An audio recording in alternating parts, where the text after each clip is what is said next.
अस्सलाम वालेकुम। BS mathematics 8th semester computing tools और उसका हमारा जो टॉपिक है वो है गॉस साइडल मेथड। तो सबसे पहले हम ये उसने हमें क्वेश्चन दिया हुआ है कि 10x1 -x2 + 2x3 = 6 और आगे ये दूसरी टर्म और ये तीसरी और ये चौथी टर्म दी हुई है। तो हम सबसे पहले देखते हैं कि गॉस साइडल मेथड क्या होता है हमारे पास। तो उसके लिए हमने ये लिखा कि ये उसने हमें क्वेश्चन दिया हुआ है। ये तमाम प्रोसेस जिस तरह हम जैकोबियन मेथड में करते हैं वही है, लेकिन यहाँ पे फार्मूले में उससे डिफरेंस ये आता है कि x = -l+d का इन्वर्स ये ux + l+d का इन्वर्स b। तो वहाँ पे हमारे पास था अकेला डी का इन्वर्स, यहाँ पे हमारे पास आ जाता है l+d का इन्वर्स। तो ये फार्मूले में थोड़ा सा डिफरेंस है, बाकी प्रोसेस उसी तरह होगा। तो हम मैथमेटिका सॉफ्टवेयर में देखते हैं कि सबसे पहले ये उसने हमें क्वेश्चन दिया हुआ था, उसमें से हमने ए की लिस्ट लिख ली। हमने ए जो मैट्रिक्स बनना था उसको हमने लिस्ट की फॉर्म में लिख लिया। फिर जो बी था वो लिख लिया हमने कि ये 6, 25, -11 और 15, ये हमने बी लिख लिया। और फिर हमने जिस तरह हमने जैकोबियन मेथड में किया था सारा प्रोसेस उसी तरह किया।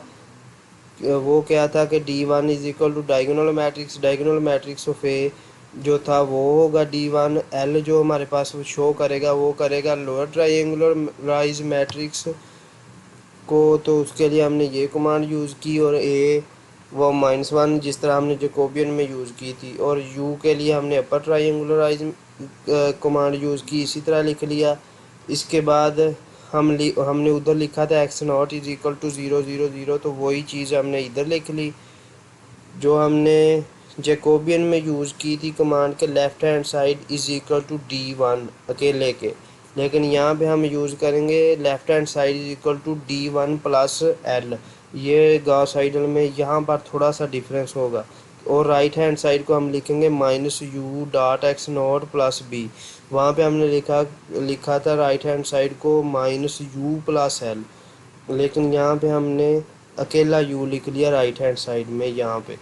तो ये दो लाइन में डिफरेंस आएगा, बाकी सारा प्रोसेस वैसे ही है। आगे के हमने x1 लिख लिया linear solve, left hand side और राइट हैंड साइड दोनों को सोल्व करने से जो हमारा आंसर निकलेगा वो x1 निकलेगा। n = 1 ले लिया हमने स्टार्टिंग पॉइंट, और एप्सिलॉन ले लिया हमने 10⁻⁻8। और वाइल लूप की कमांड हमने यूज़ की जिस तरह जैकोबियन में की थी हमने।